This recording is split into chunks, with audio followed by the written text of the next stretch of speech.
Ladies and gentlemen, please welcome Senator Cory Booker.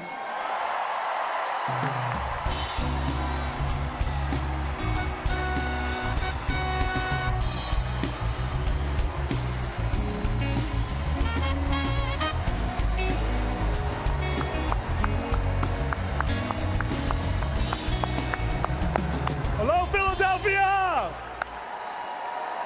Thank you. Thank you.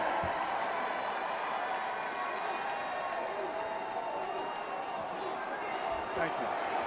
Thank you. Thank you. Thank you. Thank you very much. Thank you. Thank you. Thank you very much.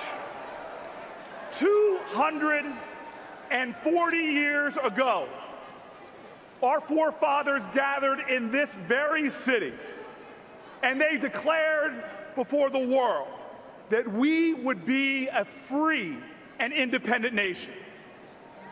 Today, we gather here again in this city of brotherly love, to reaffirm our values before our nation and the whole world. Our purpose is not like theirs to start a great nation, but to ensure that we continue in the best of our traditions. And with humble homage to generations of patriots before, we put forth two great Americans, our nominees for President and Vice President, Hillary Clinton and Tim Kaine.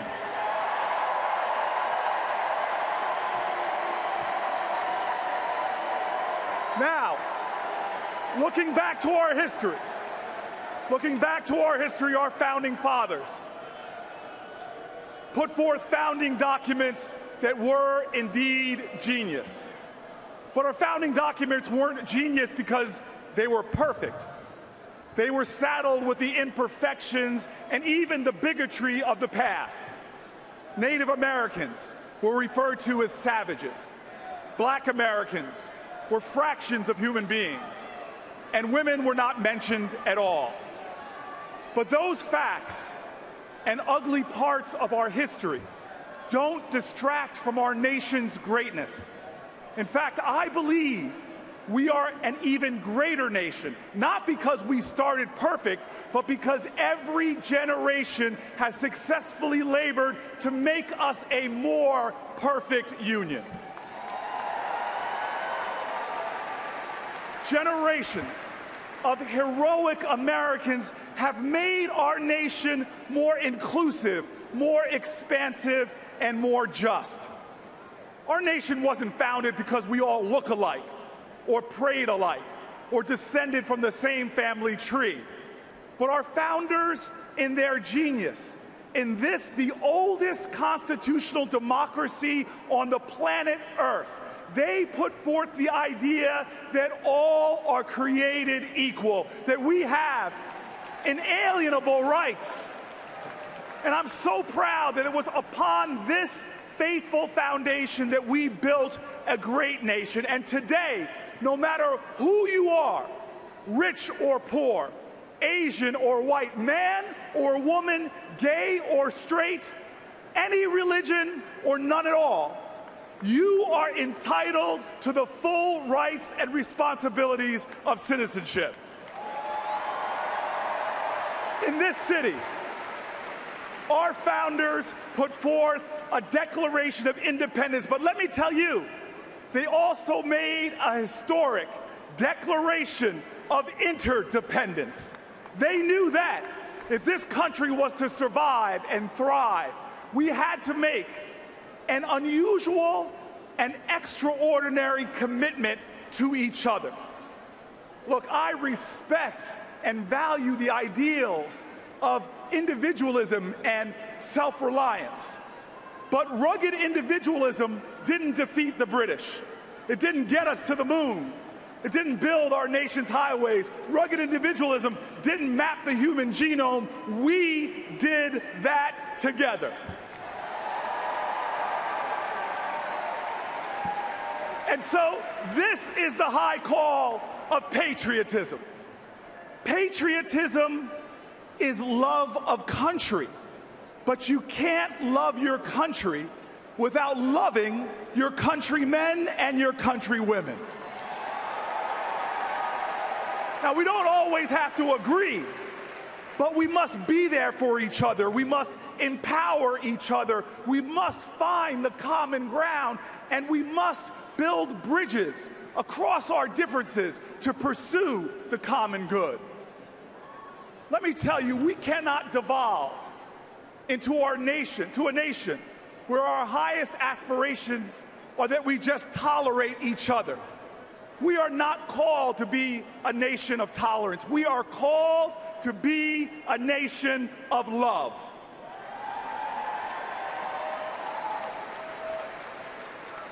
That's why that last line of the Declaration of Independence says it so clearly. It says that we must, to make this nation work, we must mutually pledge to each other our lives and our fortunes and our sacred honor. Tolerance is the wrong way. Tolerance says, I'm just going to stomach your right to be different. That if you disappear from the face of the earth, I'm no better or worse off.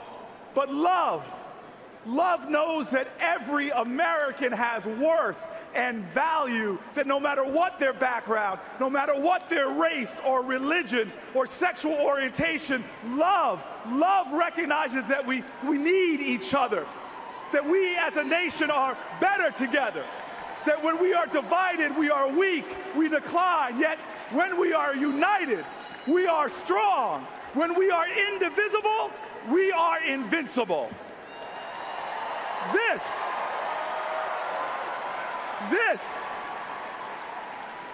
This is the understanding of love that's embodied in one of my favorite sayings. It's an African saying, and it says, if you want to go fast, go alone. But if you want to go far, go together. This is the reason why I am so motivated in this election, because I believe this election is a referendum on who best embodies the leadership we need to go far together. Donald Trump is not that leader. We've watched him try to get laughs at other people's expense, try to incite fear at a time we need to inspire courage, try to rise in the polls by dragging our national conversation into the gutter. We've watched him cruelly mock a journalist's disability. We've watched him demean the service of my Senate colleague, saying he's not a war hero. He was a war hero because he was captured. Trump said, I don't like people who get captured. Would he say that to POWs from World War II? Would he say that to POWs from Vietnam? Would he say that to the brave men and women in Iraq and Afghanistan right now, risking capture or worse? That's not the commander-in-chief. We've watched Donald Trump paint with a broad, divisive brush, saying that Mexican immigrants who came to build a better life in America are, in his words, bringing crime, they're bringing drugs. He called many of them rapists.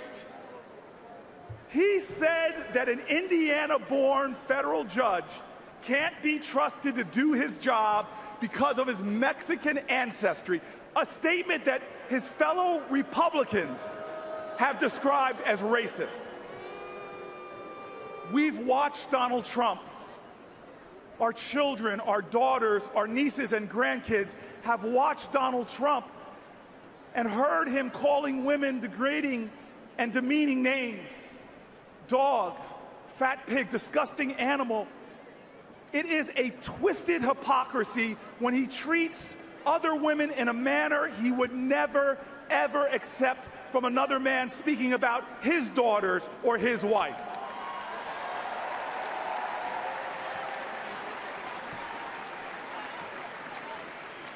In this great nation where our founders put a fundamental principle forward of religious freedom, he says, ban all Muslims. Don't let certain people into our America because of how they pray.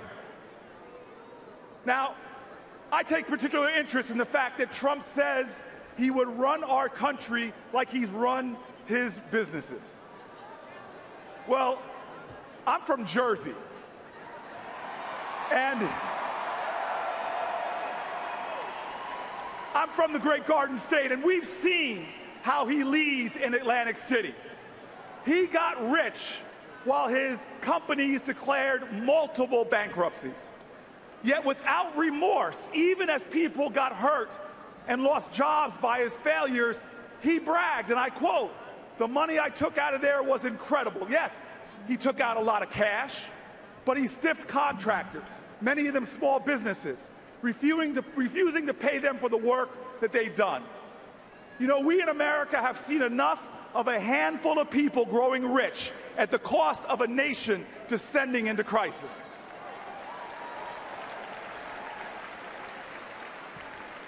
America, at our best, we stand up to bullies, and we fight those who seek to demean and degrade other Americans.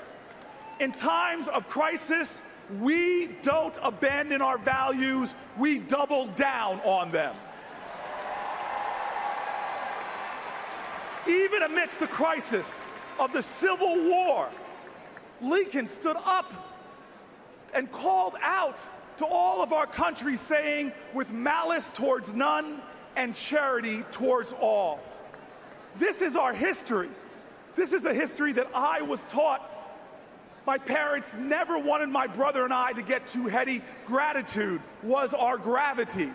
So they never stopped reminding my brother and I that our blessings sprang from countless ordinary Americans who showed extraordinary acts of kindness, decency, and love. People who struggled and sweat and bled for our rights. People who paid the ultimate price for the freedoms we all enjoy. I was told that we can't pay those Americans back for their colossal acts of service, but we have an obligation to pay it forward to others through our service and our sacrifice.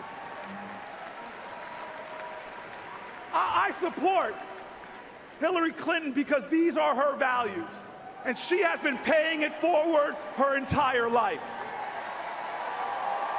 Long before she got in politics, she was in Massachusetts going door to door collecting the stories of children with disabilities. In South Carolina, she fought to reform the juvenile justice system so that children wouldn't be thrown in adult prisons. In Alabama, she helped expose the remnants of segregation in schools. In Arkansas, she started a legal aid clinic to make sure poor folks could get their day in court. She has fought for the people, and she's delivered. That's why we trust her to fight and deliver for us as president. But let me tell you, we have a presidential nominee in Clinton who knows that in a time of stunningly wide disparities of wealth in our nation, that America's greatness must not be measured by how many millionaires and billionaires we have, but how few people we have living in poverty. Hillary knows that when workers make a fair wage, it doesn't just help their families, it builds a stronger and more durable economy that expands opportunity and makes all of us Americans wealthier. She knows that in a global knowledge-based economy, the country that out-educates the world will out-earn the world, out-innovate the world, and will lead the world. She knows that debt-free college is not a gift, it's not charity, it is an investment. It represents the best of our values, the best of our history, and the best of our party, all of our shared ideas and values together. Hillary Clinton knows that when we have paid family leave, that this is something that must happen. Because when a parent doesn't have to choose between being there for a sick child and paying rent, or when a single mom earns an equal wage for equal work, it empowers the most important building block in all of our nation, and that is the family. Hillary Clinton knows that security doesn't come from scapegoating other people because of their religion, alienating our allies, stoking fear and pointing fingers. It comes when we band together to face down and defeat our common enemy. And she knows something that I fight for every day, that our criminal justice system desperately needs reform, that we need to bring back fairness to a system that still, as Professor Brian Stevenson says, treats you better if you are rich and guilty than poor and innocent.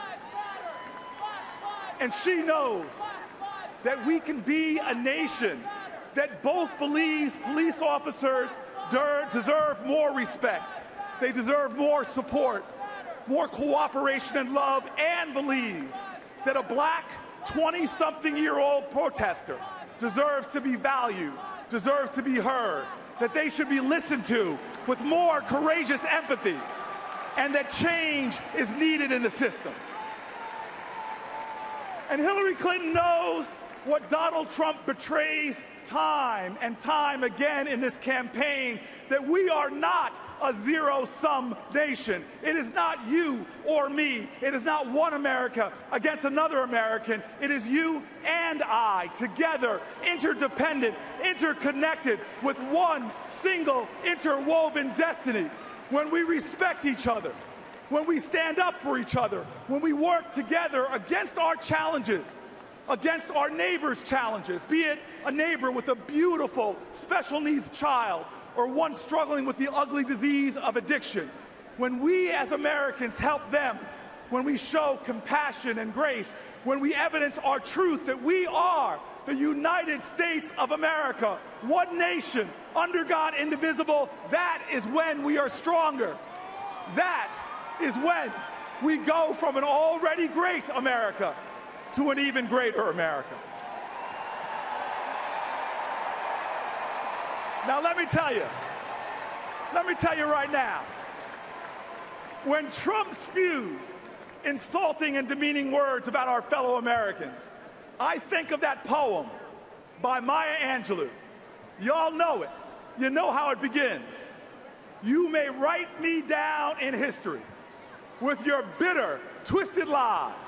You may trod me in the very dirt, but still, like dust, I rise.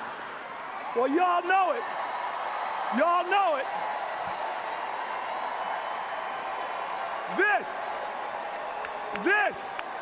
This captures our American history.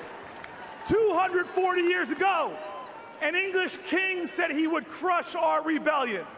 But Americans from around our nation joined the fight. From Bunker Hill to the Battle of Trenton, they stood, and so many fell, giving their lives in support of our daring declaration that America, we will rise. This is our history. This is our history. Escaped slaves, knowing that liberty is not secure for some until it's secure for all. Sometimes hungry, often hunted in dark woods and deep swamps, they looked up to the North Star and said with a determined whisper, America, we will rise. Immigrants, risking their lives in times of sweatshops and child labor. They organized labor unions and devoted themselves to lifting the tired, the poor, and the huddled masses. With fierces of grit, they shouted so all could hear, America, we will rise. King pointed to the mountaintop. Kennedy pointed to the moon. From Seneca Falls to those who stood at Stonewall Inn, giants before us said in a chorus of conviction, America, we will rise. My fellow Americans, we cannot fall into the complacency or indifference about this election, because still the only thing necessary for evil to be triumphant is for good people to do nothing. You know the saying. My fellow Americans, we cannot be seduced by cynicism about our politics, because cynicism is a refuge for cowards. And this nation is and must always be the home of the brave. We are the United States of America. We will not falter or fall. We will not retreat or surrender. Our values, we will not surrender. Our ideas, we will not surrender the moral high ground. Here in Philadelphia, let us declare again that we will be a free people, free from fear and intimidation. Let us declare again that we are a nation of interdependence and that in America, love always trumps hate. Let us declare. Let us declare so that generations yet unborn can hear us. We are the United States of America. Our best days are ahead of us. And together, with Hillary Clinton as our president, America, we will rise. God bless America. Let us rise together. God bless America.